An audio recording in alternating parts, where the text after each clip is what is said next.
សូមស្វាគមន៍មកកាន់នាទីនិយាយដើមខ្មោចរឿងសួនច្បារដីលាក់បាំងសំលេងសើចចម្លែកភូមិកណ្ដាលវាលគឺជាភូមិមួយដែលលាក់ខ្លួនកណ្ដាលវាលស្រែធំល្វឹងល្វើយហ៊ុំព័ទ្ធដោយដើមត្នោតខ្ពស់ត្រដែតក្មេងៗនៅទីនោះចូលចិត្តលេងល្បែងលាក់ខ្លួនក្នុងព្រៃរបោះឬរត់ប្រណាំងគ្នាលើផ្លូវលំដីក្រហមប៉ុន្តែមានកន្លែងមួយដែលទាក់ទាញចិត្តពួកគេជាងគេ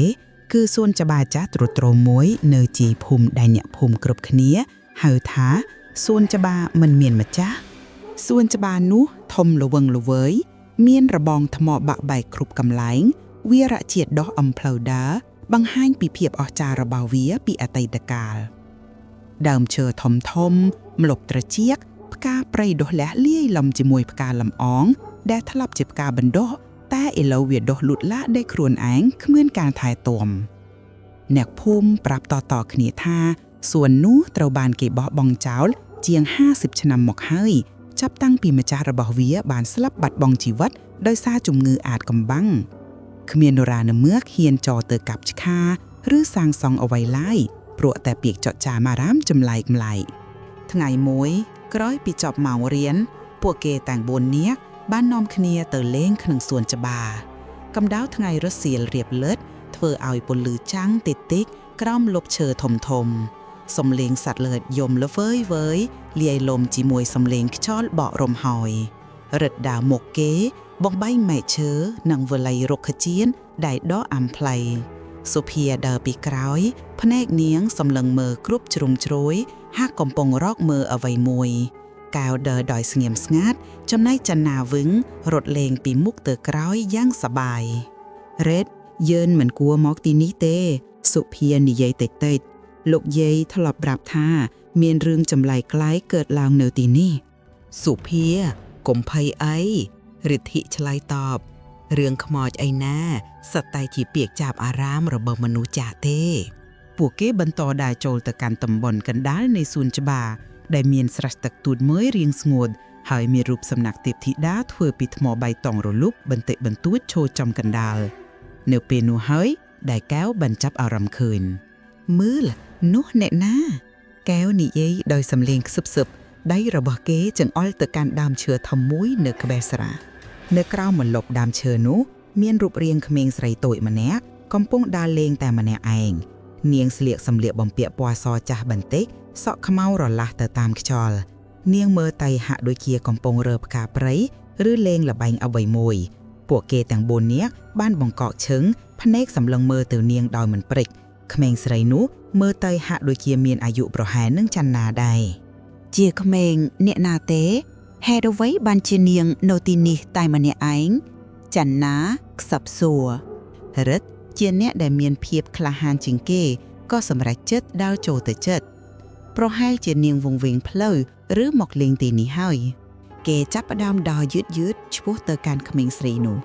សុភាព្យាយាមទាញដៃរិទ្ធតែគេមិនស្ដាប់កែវនិងចន្ទនាក៏ដើរតាមពីក្រោយរិទ្ធដោយប្រុងប្រយ័ត្នពេលពួកគេដើរចូលទៅជិតប្រហែលជា10ម៉ែត្រក្មេងស្រីនោះក៏ងាកមករកពួកគេមុខរបស់នាងស្លែកស្លាំងតែមានស្នាមញញឹមចម្លែកមួយភ្លាមនោះសំឡេងសើចមួយក៏បន្លឺឡើងយ៉ាងខ្ទើខ្ទាចេញពីមាត់ក្មេងស្រីនោះវាជាសំឡេងសើចដែលបង្កប់ទៅដោយភាពរំភើបលាយលំជាមួយភាពសោកសៅហើយវាបានបន្លឺឡើងយ៉ាងខ្លាំងរហូតធ្វើឲ្យស្លឹកឈើនៅលើដើមញ័ររញ្ជួយសំឡេងនោះបានធ្វើឲ្យរោមខ្ញាលើកដៃជើងរបស់ទាំង4នាក់ភ្នែករបស់ទាំង4នាក់បើកធំសម្លឹងមើលក្មេងស្រីនោះហើយបន្ទាប់មកអ្វីដែលមិនគួរឲ្យជឿក៏បានកើតឡើងរូបរាងរបស់ក្មេងស្រីនោះចាប់ផ្ដើមរលាយបន្តិចម្ដងទៅក្នុងខ្យល់ដូចជាអប់ដែលត្រូវពន្លឺថ្ងៃពីដំបូងនាងប្រែជាថ្លាបន្ទាប់មកក៏បាត់ខ្លួនបន្តិចម្ដងរហូតបាត់បង់ទាំងស្រុងទុកចោលតែសំឡេងសើចដែលនៅតែខ្ទរខ្ទាក្នុងបរិយាកាសមួយសន្ទក់មុននឹងបាត់បង់ទៅវិញពួកគេទាំង4នាក់បានឈរស្ងៀមរន្ធត់ជាខ្លាំងសុភាចាប់ផ្ដើមស្រែកយំយ៉ាងខ្លាំងហើយរត់យ៉ាងលឿនចេញពីសួនច្បារនោះចន្ទនាក៏រត់តាមទាំងភ័យខ្លាចរិទ្ធិនិងកែវឈរស្ងៀមមួយសន្ទុះ មុននឹងសម្រេចចិត្តរត់តាមមិត្តភក្តិរបស់ខ្លួនទៅពួកគេរត់មិនគិតពីក្រោយត្រឡប់មកភូមិវិញទាំងបេះដូងលោតញាប់ញ័រយប់នោះពួកគេទាំង4នាក់ដេកមិនលក់រូបភាពក្មេងស្រីនោះរួមជាមួយសំឡេងសើចដុកទ័រខ្ទានៅតែដកជាប់ក្នុងខួរក្បាលរបស់ពួកគេរិទ្ធដែលតែងតែក្លាហានឥឡូវមានអារម្មណ៍ភ័យខ្លាចជាខ្លាំងនេះមិនមែនជាការលេងសើចធម្មតាទេនេះគឺជារឿងពិតការតាមរកកាតិក្រោយហេតុការណ៍ដ៏រន្ធត់នោះពួកគេបានសម្រេចចិត្តមិនវិលត្រឡប់ទៅសួនច្បារនោះទៀតឡើយសុភានិងចន្ទនាតែងតែមានការភ័យខ្លាចនៅពេលល្ងាចហើយមិនហ៊ានដើរទៅណាឆ្ងាយ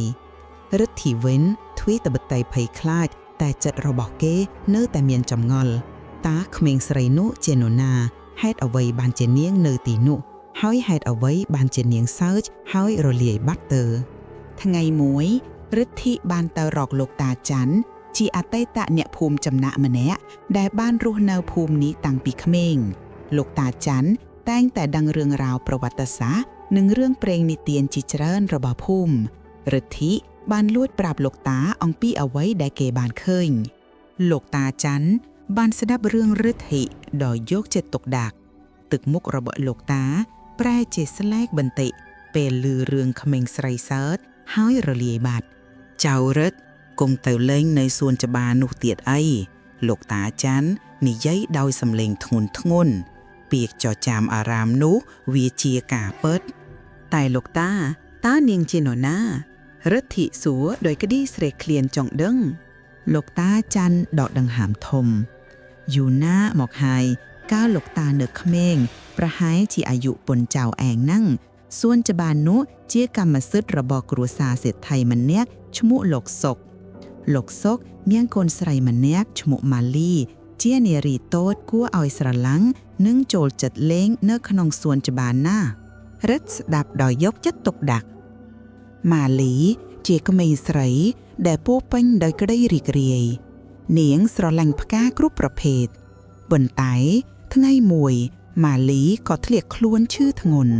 គ្រូពេទ្យគ្រប់រូបបានព្យាយាមព្យាបាលតែជំងឺនោះចម្លែកពេកឪពុកម្ដាយរបស់នាងព្យាយាមរកវិធីគ្រប់បែបយ៉ាងតែឥតប្រយោជន៍ទីបំផុតម៉ាលីក៏បានស្លាប់បាត់បង់ជីវិតទាំងវ័យក្មេងនៅក្នុងអាយុប្រហែលជា10ឆ្នាំលោកតាច័ន្ទឈប់និយាយមួយសន្ទុះ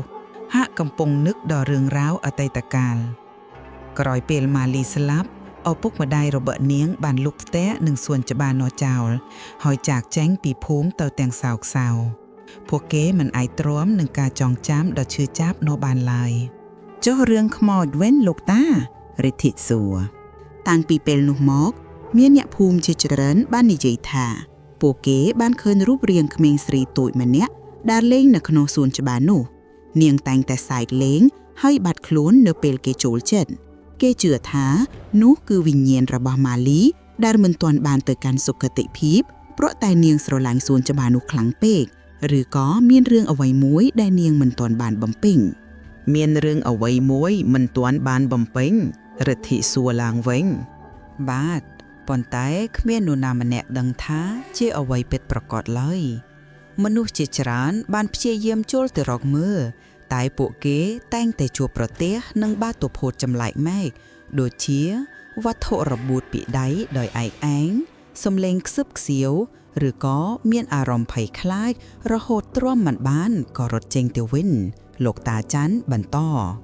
រឿងដែលគួរឲ្យខ្លាចបំផុតគឺសំឡេងសើចរបស់នាងវាជាសំឡេងសើចដែលបង្កប់នូវភាពរីករាយតែក្នុងពេលជាមួយគ្នានោះក៏មានភាពសោកសៅនិងអាថ៌កំបាំងដែលធ្វើឲ្យមនុស្សខ្លាចរអារិទ្ធីត្រឡប់មកផ្ទះវិញដោយមានគំនិតច្របូកច្របល់ពាក្យរបស់លោកតាច័ន្ទបានធ្វើឲ្យគេកាន់តែចង់ដឹងចង់ឮប្រហែលជា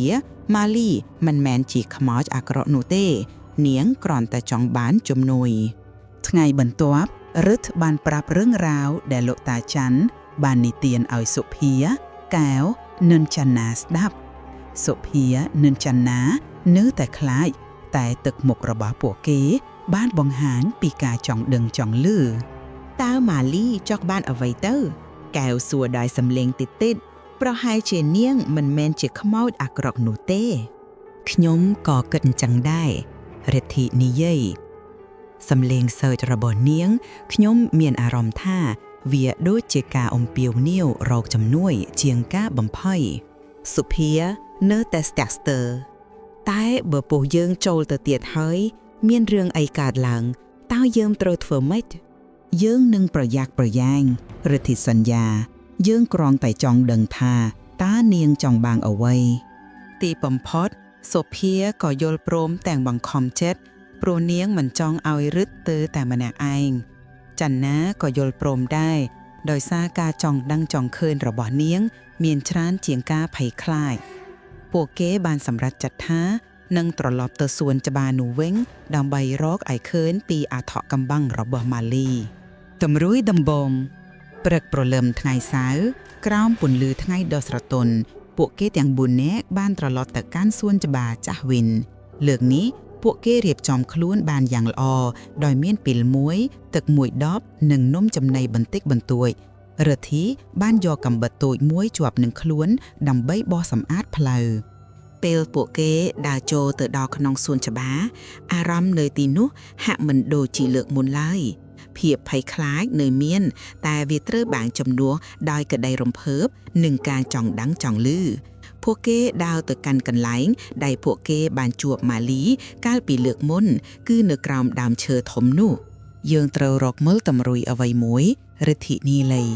លោកតាច័ន្ទថាម៉ាលីមិនទាន់បានបំពេញអ្វីមួយប្រហែលជានាងចង់បង្ហាញយើងពីអ្វីមួយពួកគេចាប់ផ្ដើមដើររកជុំវិញដើមឈើនោះ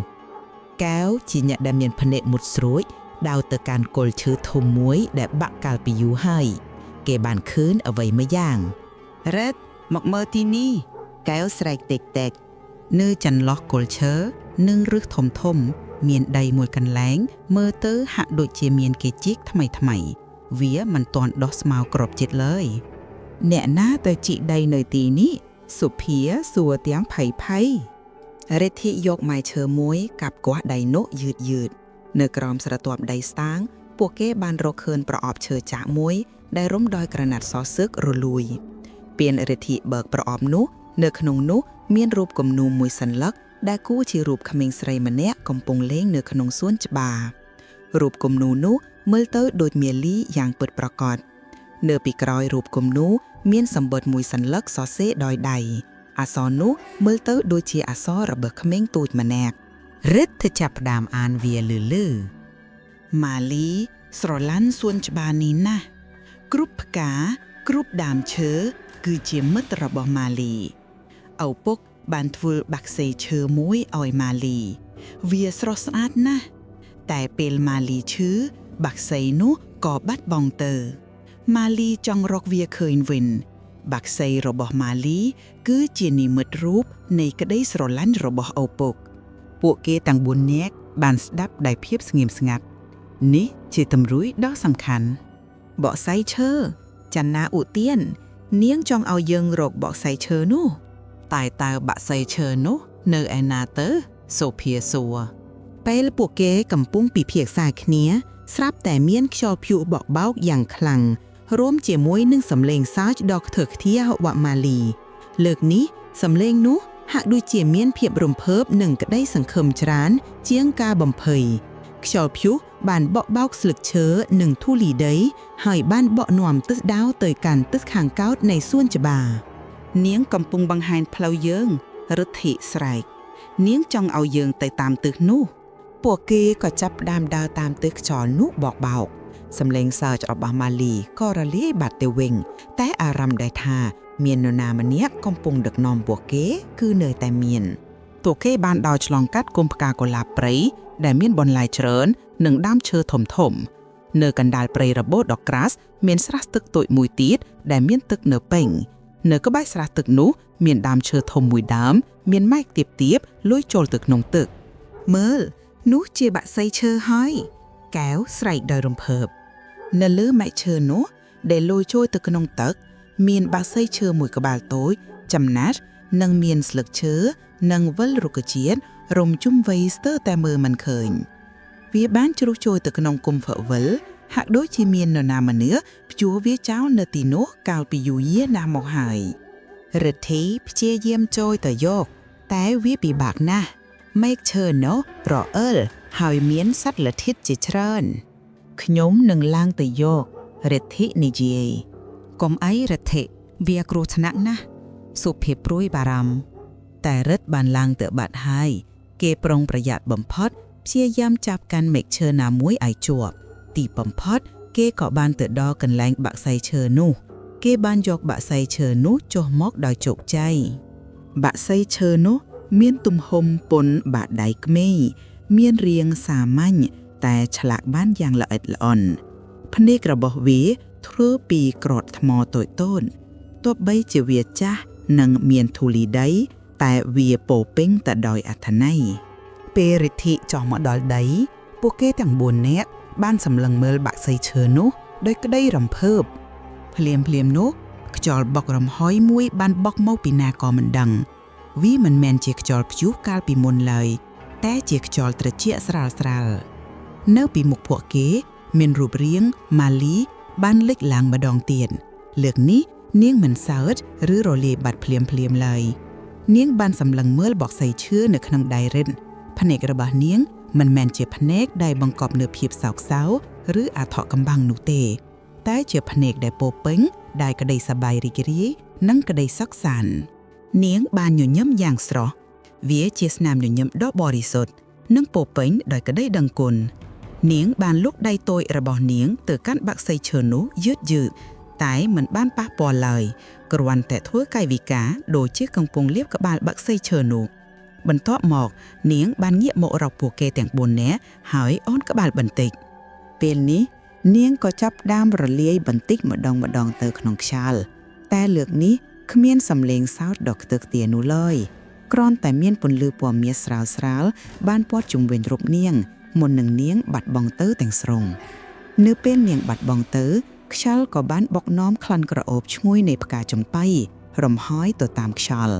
អារម្មណ៍នៅទីនោះបានប្រែជាស្ងប់ស្ងាត់និងមានសន្តិភាពសួនច្បារដែលមានម្ចាស់ថ្មីពួកគេទាំង4នាក់បានឈរស្ងៀមអស់រយៈពេលជាយូរពួកគេដឹងថាពួកគេត្រូវតែបានជួយដល់វិញ្ញាណរបស់ម៉ាលីឲ្យបានទៅកាន់សុគតិភពបាក់សៃឈើនេះគឺជានិមិត្តរូបនៃក្តីស្រឡាញ់របស់ឪពុកដែលនាងបានបាត់បង់ហើយវាបានឃុំឃាំងនាងនៅទីនេះអេឡាល់នាងបានរកឃើញវាហើយនាងក៏បានស្ងប់ចិត្តយើងត្រូវយកបាក់សៃឈើនេះទៅទុកដាក់ឲ្យបានល្អរិទ្ធីនិយាយពួកគេបានសម្រេចចិត្តថានឹងយកបាក់សៃឈើនោះទៅតម្កល់ទុកនៅក្នុងវត្តភូមិដើម្បីបួងសួងឧទ្ទិសកុសលឲ្យវិញ្ញាណរបស់ម៉ាលីបានទៅកាន់សុគតិភពពួកគេបានត្រឡប់ទៅវត្តភូមិហើយបានប្រាប់រឿងរ៉ាវទាំងអស់ដល់លោកគ្រូសាំងបានប្រារព្ធពិធីបង្សុកូលបន្តិចបន្តួចហើយបានយកបាក់សៃឈើនោះទៅតម្កល់ទុកនៅកន្លែងដែលសមរម្យចាប់តាំងពីថ្ងៃនោះមកគ្មាននរណាម្នាក់បានឃើញរូបរាងម៉ាលីនៅក្នុងសួនច្បារនោះទៀតឡើយសំឡេងសើចដុកទ័រខ្ទីក៏លែងលេចឡើងដែរសួនច្បារចាស់នោះបានប្រែជាមានភាពស្ងប់ស្ងាត់និងមានសន្តិភាពរិទ្ធិសុភាកាវនិងច័ន្ទណាបានក្លាយជាមិត្តភក្តិដ៏ជិតស្និទ្ធបំផុតពួកគេលែងខ្លាចសួនច្បារនោះទៀតហើយផ្ទុយទៅវិញពួកគេបានចាប់ផ្ដើមទៅលេងសួនច្បារនោះនឹកញាត់ពួកគេមិនបានទៅលេងល្បែងដោយមុននោះទេតែពួកគេបានចាប់ផ្ដើមថែទាំសួនច្បារនោះបន្តិចម្ដងពួកគេបានកាប់ឆ្កាវិលព្រៃដកស្មៅកាប់មែកឈើដែលងាប់និងស្រោចទឹកផ្កាសួនច្បារដែលធ្លាប់តែជាកន្លែងដែលគេបោះបង់ចោលបានចាប់ផ្ដើមមានជីវិតឡើងវិញផ្កាដែលធ្លាប់តែក្រៀមក្រោះបានចាប់ផ្ដើមរីកស្រស់ស្អាតដើមឈើបានដុះលូតលាស់យ៉ាងត្រចៀកត្រជុំ